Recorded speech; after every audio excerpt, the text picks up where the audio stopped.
You are now watching On Point, a news and public affairs show from California State University, Northridge. Hello and welcome to On Point. I'm your host, Gabriel Duarte. As the semester gets underway, swiping credit cards left and right is an easy habit to pick up, and keeping track of finances can become a slippery slope, which is why it's important now more than ever to have a plan or a budget of sorts. Today, we'll be discussing a topic that has the power to transform the way you manage your money, financial literacy. And here to help us understand both sides of the coin, we have two guests. Our first guest currently works as a corporate and institutional banking credit analyst for Bank of Hope. He also has 3 years of experience working in capital markets. Joining us today is Camden Gardner. Our second guest is a screenwriting student here on campus. Like the everyday student, her expenses are vast and never-ending. Also joining us to get a student's perspective is Meredith St. John. Camden, Meredith, thank you guys for joining us today. Yeah, it's a pleasure. Camden, let's start with you. Corporate institutional banking analyst, that's kind of a tongue twister right there. Tell me a little bit about your title and what you do there. Yeah, it's a fair question. So essentially what I do is I evaluate the performance of companies that we're prospecting. We deal with a wide range of deals like Lionsgate for entertainment, fund finance, private equity. We also deal with entertainment, healthcare, syndicated lending, everything else in the middle. And I was under the impression that you were a former CSUN student not too long ago, a CSUN graduate. Yeah, I actually graduated last year, and I was an intern from a program that I found on campus, and that's how I got the job.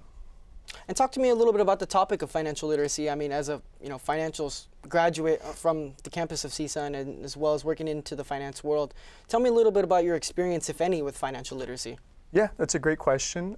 Essentially, when I was going through college, I had 2 jobs and I was a full-time student. So I was working 7 days a week, and a big part of that was budgeting my money so I could afford to go to school and pay for my rent, all these fixed expenses that was attached to, living. So I had to do that, and I had to manage my variable expenses and the money that I had left over. I essentially had to deal with that if I want to put it towards my savings or if I want to spend it on discretionary spending, like going out to eat.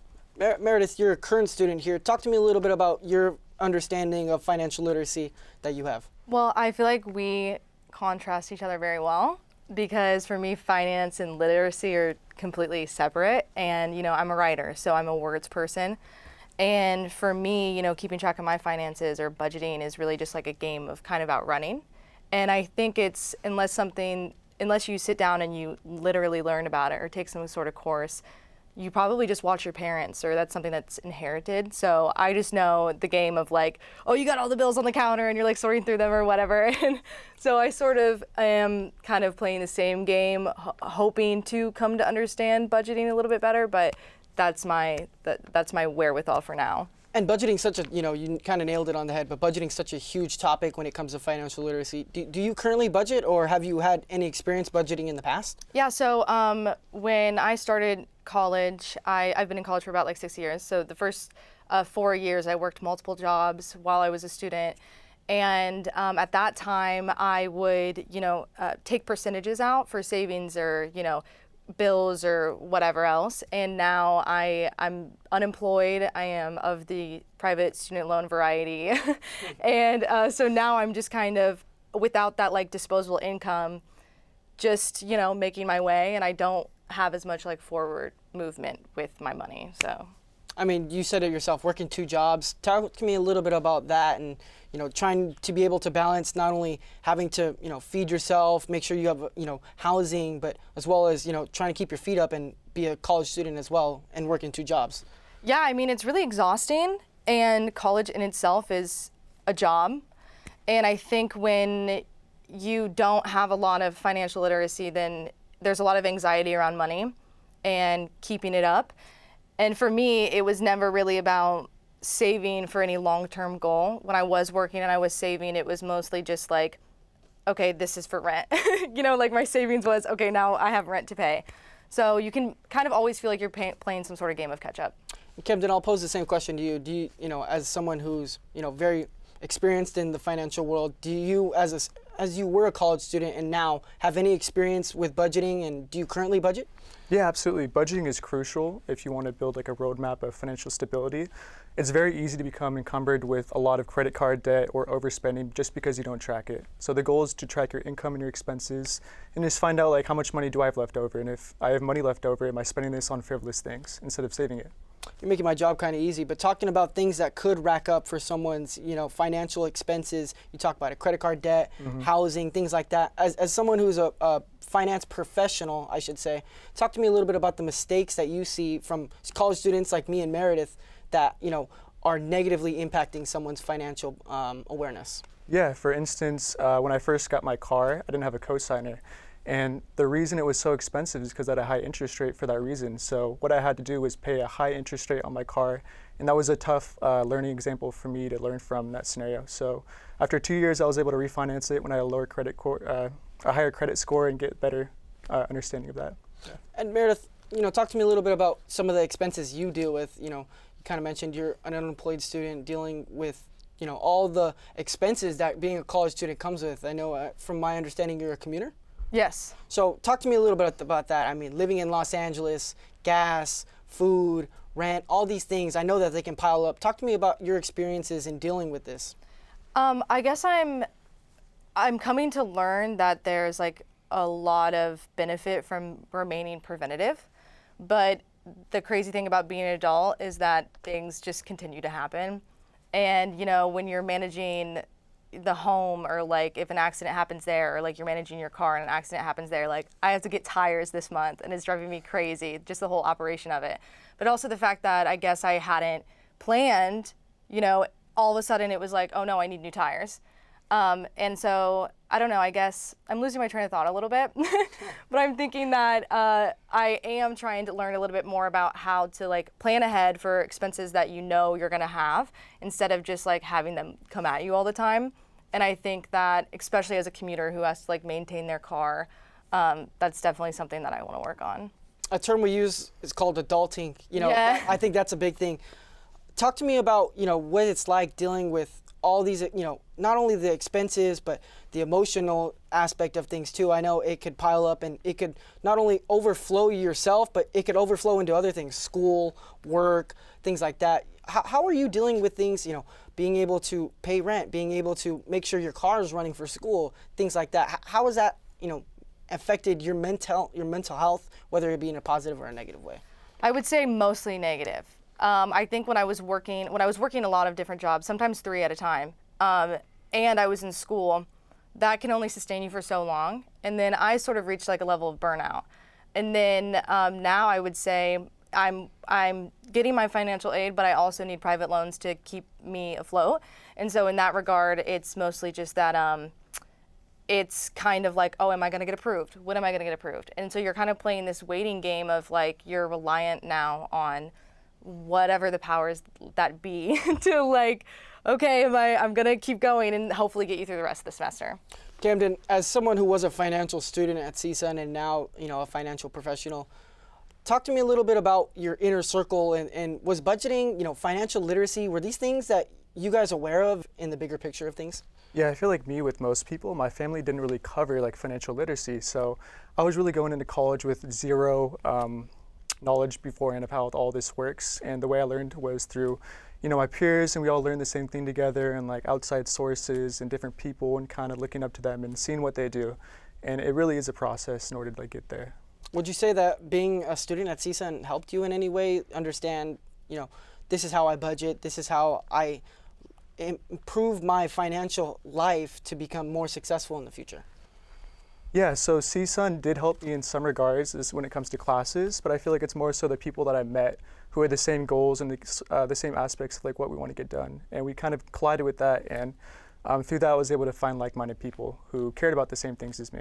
Would you say that this is something that should be talked about more often, especially at the collegiate level where, students are, for the most part, young adults like all ourselves here who are, getting off into the financial world, learning to get full-time jobs and learning to spend adult money, I guess you could say. Mm-hmm.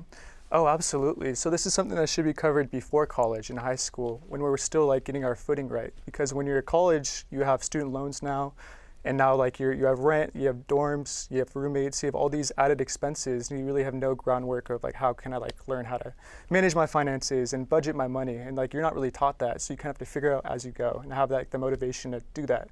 Yeah. Meredith, for you, I know as a college student, a screenwriting student, right, as well. Talk to me a little bit about this. Is budget, finance, literacy, are these things that you and your peers discuss? Is it something that's relevant in your everyday life, in your social life? Yeah, I mean, I feel like we mostly discuss it when we're just like complaining about the lack of funds.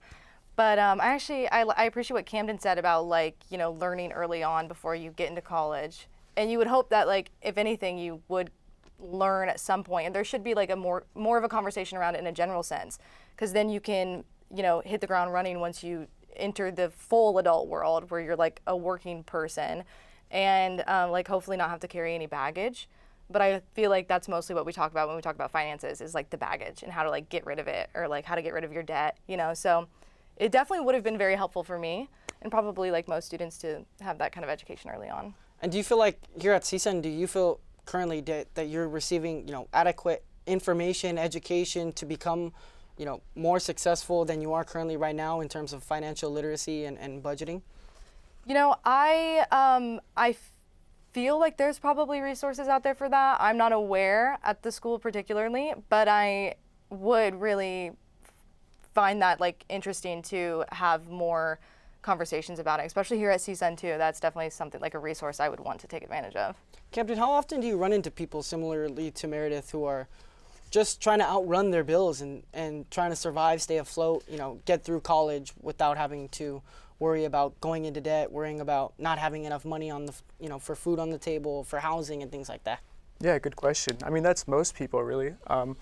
You have so much going on in your life with school and trying to figure out what you want to do in life and all these things. You don't really think about the impact of like, oh, I have to take out this loan that's high interest, or I have to like forego working so I can go to school, and like all these little things add up. A lot of people go through the same issues. And for Meredith, you know, do you feel like that financial literacy is important, just as important as, you know, maybe some of the education you're receiving currently? Oh, absolutely. I feel like even when your budget's tight, and honestly, just from what I'm learning in this interview, is that you would probably be able to find ways to still keep afloat without having so many like, oh no, you know, crisis moments when it comes to your finances. Even though, you know, you might be a broke student, whatever. I think if we had more financial literacy, then we wouldn't have to worry so much, and there would be a larger margin of like error. I think a big topic here today is, you know, inflation. I think that's one of the hugest issues that we deal with here today, especially in California. We have gas rising prices well above $5. You have eggs going well above $10. Do you feel like that this is something that impacts you on a day-to-day basis? Yeah, I mean, I think absolutely. It's gotten to a point where I feel like the prices just keep running up. It's just an exponential growth rate, and like at that rate, I've kind of tried to adapt some like blissful ignorance, because it just keeps going, and so I'm just like, oh my God, I can't even. But the way that I think it's mostly something that you feel, like I feel the change more than I actually am writing down every day like how much the numbers are growing. I just know that my budget is like tighter and tighter and tighter like every week basically. And when we talk about things like that, I mean, when you say tighter and tighter and tighter, do you feel like with inflation that your budget, because it seems to me that you do more of a little bit of on-the-fly budgeting rather than thinking things out. I'm going to, you know, at the beginning of the month, I'm going to do A, B, and C. Mm-hmm. Talk to me a little bit about how, when you do these things, do you take into account inflation? I feel like it's more of an unconscious thing. Like I just know that I'm doing less than I was before, if that makes sense. And that'll be all for this segment. Thank you guys for being with us here today. We're going to take a quick break right now, but when we come back, we'll learn about how one financial literacy program is making a difference for adolescents across the country. Stick around. You're watching On Point. Every day, thousands of kids start vaping. And I can't let this happen to my kid. So if you want to talk to your kids, you have to get it trending.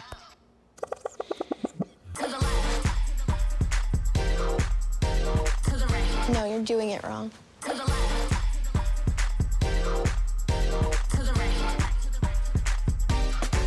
Let's go. Can we talk? Yeah, what's up? Visit talkaboutvaping.org for tips on when and how to have the vape talk.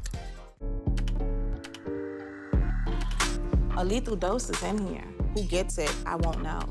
Scary that it can be put into anything and we can't even see it or notice it.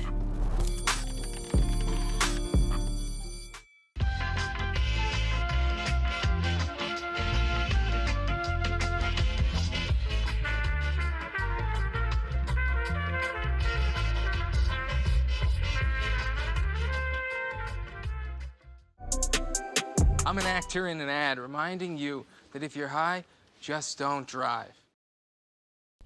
Welcome back to On Point. If you're joining us right now, we're discussing the importance of financial literacy.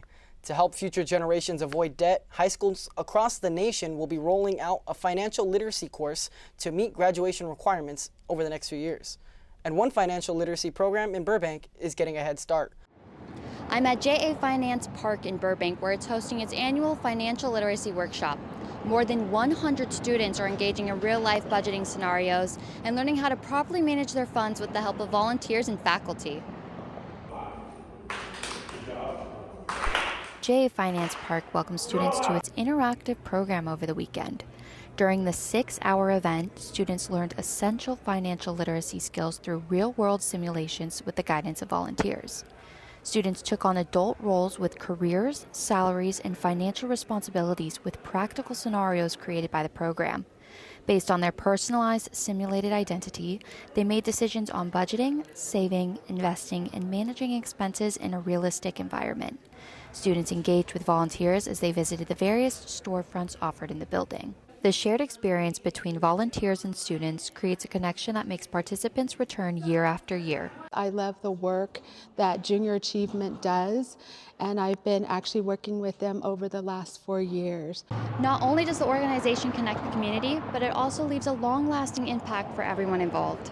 Since Junior Achievement was established 71 years ago, it has educated more than 312 million students nationwide. The workshop has made a lasting impact on alumni, enhancing their confidence in managing finances. It's given them practical skills for making informed financial decisions, setting them up for career success and financial independence. I will get teachers from the Los Angeles area who will contact me wanting to bring their classes here because they themselves, as a middle or high schooler, did this program and really took away a lot from it. And 5, 10, 15 years later, remember the impact that it made on them and wanting to bring it to their own students. JA Finance will continue to run throughout the spring semester. Reporting from Burbank, I'm Sor Gerritsen, On Point. Thank you, Solor. We'll start with you, Camden. Camden, I'm aware that you were at the event. Tell us a little bit about how that event went, and I believe that you were a volunteer as well. Tell us about your experience with it. Yeah, absolutely. It was a fun event. We showed up at 7 a.m. to get our training from the advisors. Went through that. It was a full course. Essentially, you saw in the video, they have a scenario budget, say like it's a family of 2, and they have the family, all this stuff in their budgets. Essentially, you walk the kids through like how to budget their money and how to allocate all these things, and walking them through these expenses and kind of talking to them and leading them through the different various storefronts. But it was very rewarding. Meredith, do you feel like that you would have benefited from something like this way back in middle school and even into high school, really? Yeah, absolutely. I think that you're supposed to get out of high school and then go be an independent person, although that's not at all what happens most of the time. So I think it's really interesting to have models and workshops and courses where people can feel more well-rounded in their existence. Camden, they talk about a younger audience, middle schoolers. Is that really necessary to involve someone as young as 10, 11, 12? Do you think that starting them off at a young age like that is more than not beneficial to the rest of their lives? It really is, because they need that solid foundation of financial literacy when they're first starting out. Because if they don't, they're going to go throughout life being frivolous and spending their money, not really keeping track of what they're doing with their money. So it's very important. And talk to me a little bit about the attendance of the event. It looked like there was more than a lot of people there, a handful of people, younger people, older people. Mm-hmm. Oh boy, there were a lot of people. I think it was 100 kids in total. There were volunteers. With my bank, we actually had a bank volunteer event, so there's about, I think, 15 of us there, then additional volunteers. And then the people with JA Finance have about, I think, 20 people involved as well. And talk to me a little bit about, you said people from your company went. Mm-hmm. Was this something that you guys look forward to, helping give back to the youth, promoting something as valuable as financial literacy? Oh, absolutely, yes. I think us as a bank, we have a financial skill set, and it's good to teach kids that are young how to be properly equipped to handle the world going in. Meredith, do you feel like when we talk about events like this, do you feel like if we had one at CSUN that would be extremely valuable and perhaps have a huge output of students? Yeah, absolutely. I would definitely attend. And tell me why you would attend. Because I would like to foster some sort of relationship with my money, I think, yeah. Do you think that having these in-person experiences being able to really firsthand see, I mean, obviously not a toy storefront like we saw in the video, but having real experience, having people really tell us how it is and things like that of that nature, would that be beneficial to you? Oh, absolutely. I've looked up articles and YouTube videos, whatever, about budgeting or managing your finances, and it's still not getting through, because I think it's really having someone like sit next to you and being able to ask questions to a real person that's gonna help you the most. Now I got a saying here. They say you can't teach an old dog new tricks. And when you talk about financial literacy for someone especially like my age, you know, it's hard to understand these things when you're used to spending $10, $20 here on McDonald's, on fast food, on, you know, maybe you got to go get some gas real quick because you're commuting so far.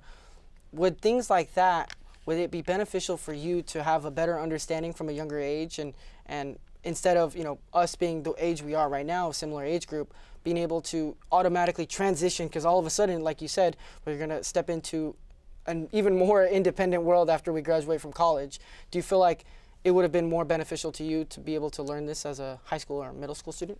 Yeah, I think from what I'm hearing, like in our conversation, it sounds like a lot of managing your finances is kind of like crafting a lifestyle as well. And so that definitely would have helped me to have an understanding of like how to live as like a financially literate person, instead of just, you know, money is like a separate endeavor, like it's integrated in your life as well. Camden, what were some of the most popular questions you heard throughout the event? Yeah, it's a very steep learning curve. There's a lot of misconceptions where people think they want to buy a car that has an $800 per month car payment, very nice car, when they can't afford their rent in this scenario. So that was a big issue, and kind of reshaping that mindset to be like, okay, let me see like what I need to take care of first, and after that, it's like discretionary spending. But one question that was really inquisitive a kid asked was, if I have $5,000, should I buy a car new outright or should I finance it? And you know, there's a few options with that, but the answer that I gave, it's better to finance it, because you want to save that money in case there's emergencies. And also, in order to build your credit, you have to take out a loan. So if you do have a co-signer, it's nice to take out a loan and kind of build your credit doing that, just so you can put your money to other things.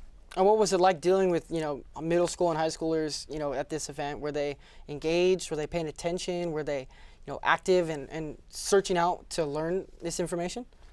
Yeah, I mean, going in, I thought they'd be disconnected, but they're actually very connected with me. Like, they're sponges. They actually wanted to know these things, and they're very engaged in our conversations, and they're asking the right questions.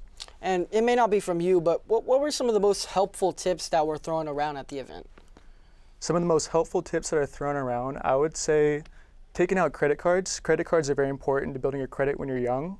One thing you could do for your kids is open a credit card when they're first born, so it accrues, your credit score is going to go up. Because one of the big important parts of it is how long is your credit history. So if you have it from when you're first born, that's just setting your kids up for success. But essentially, like credit cards, taking out credit cards, especially for CSUN, there's a student card that has 0 annual fee, and that's a great way to build your credit while you're young. And Meredith, were you aware of any such student credit card that has 0 interest fee? I was not, no. And do you feel like if the school promoted things like this, being able to open up a credit card when you're first born, having a credit card open when you get into college, maybe that would be a little bit more useful for students. Do you feel like things like this would be more beneficial if the school told you and was more proactive in getting the word out, I guess? Yeah, absolutely. I think like, you know, students of any kind, like they just want to be acknowledged that like you're there if you have a need, and like you know, Camden said, the students were like sponges, and I think like ultimately, as long as you're enthusiastic about like introducing them to something that's going to be helpful, they're going to be interested in it no matter what. So basically, if you're interested in something, then you feel like that they definitely come to the event or whatever it may be. Yeah, like I'm not a numbers person, but if it's valuable to my life, I'm going to immediately start making those connections about how it exists in my world. And yeah, I think that's nice. And for you personally, do you have any credit card debt? Is this things that you deal with? Yeah. Yeah, I have a little bit of debt, we'll just say that, but yeah. And do you feel like if you attended a workshop or maybe something on campus to help you stay informed, that it would be more beneficial to you to help for future prospects and, you know, dealing, maybe you open up another credit card and you have an idea of what you're going to do and a plan with it? Would that have been more beneficial to you if you knew about this, you know, prior to opening up your first account, I should say? Absolutely, yeah, because I really got a credit card and I didn't know how to manage it, and I was also like unemployed and looking for a job when I first got a credit card, which is not a great time to get one. But yeah, just having somebody kind of coach me through those things would have been very helpful. And Camden, for you, is this quite often something you see a lot in students, credit card debt, reckless, I wouldn't say recklessly, but spending, debt without knowing the term to pay it back, the plan to pay it back, having a plan and things like that? Yeah, it's very easy to live beyond your means, especially if you have access to a credit card where you just swipe it and then you worry about the interest later. But really, credit cards are around 20 to 30% interest. So this is really gonna hurt you in the long run. What I would say is put your normal expenses like your gas or your car, whatever it may be, groceries, and then pay it off right away just to build your credit, build credit card points and do that. And do you feel like putting these everyday expenses, gas, food, would rent be included into that? How would you go about navigating that? So you could put rent on it, but you can't because they charge you a fee on top of it, so it's not really worth it for the credit card points. Makes sense. So, and Meredith, for you, talk to me about what it's like going through, everyday life, knowing, I think the term you said was outrunning. Mm-hmm. That's a perfect term to say it. Outrunning your next bill, outrunning your next purchase, outrunning whatever it may be. Talk to me a little bit about that and how financial literacy could put it all to waste if it all comes together. Yeah, I think the most difficult part is crafting a plan. And now I'm finally about to branch out into the world. And so I would like to recover my sense of autonomy over my life, which is often related to your money and how you manage it. Exactly. So it's kind of, for me, just about finding the right plan. And I haven't really been able to do that because I don't know much about finances. And talk to me a little bit about your graduation date. Are you expected to graduate in the spring of 25? Yeah, I'm supposed to graduate this spring. And Camden, as someone who just recently graduated, what was your plan for immediately graduation? Did you have something set where you knew, I'm going to get a job, and I'm going to put money away, and I'm going to do this, that, and the other? Or was it more of, I'm going to get a job, and we're going to see if it goes from there? Yeah, that's a good question. My plan was use my skill set to try to get a job wherever I can, whether it's in Dallas or in California, whatever it is. And then once I have that salary and money I have recurring, then I could plan out my finances after that. Because when you're budgeting, you want to budget based off of what you're making right now. So if I expect to get a job in the future, I want to be able to budget for that future job and the money surrounding that job. And Meredith, do you have any current plan in place when, I know you like to say that you take things one day at a time, but do you have anything in plan for, moving forward with learning about how to navigate your finances and, once you get a job to go from there? Oh yeah, absolutely. I'm planning to teach, and so I'm hoping that through that sense of stability and consistency, I can craft something around that. Well, guys, I think we had a really good conversation, really productive. I learned a lot from you, Camden, especially in the terms of finances. As a journalism student, it's quite tricky to navigate, but I really do appreciate both of you for coming in today and taking the time to join us. Before we wrap up, we want to remind students that the CSUN Vita Clinic at the Nazarian College of Business and Economics offers low-cost assistance to students who need help with finances. You can find more information on their website. Thank you for joining us, and we'll see you next week on On Point.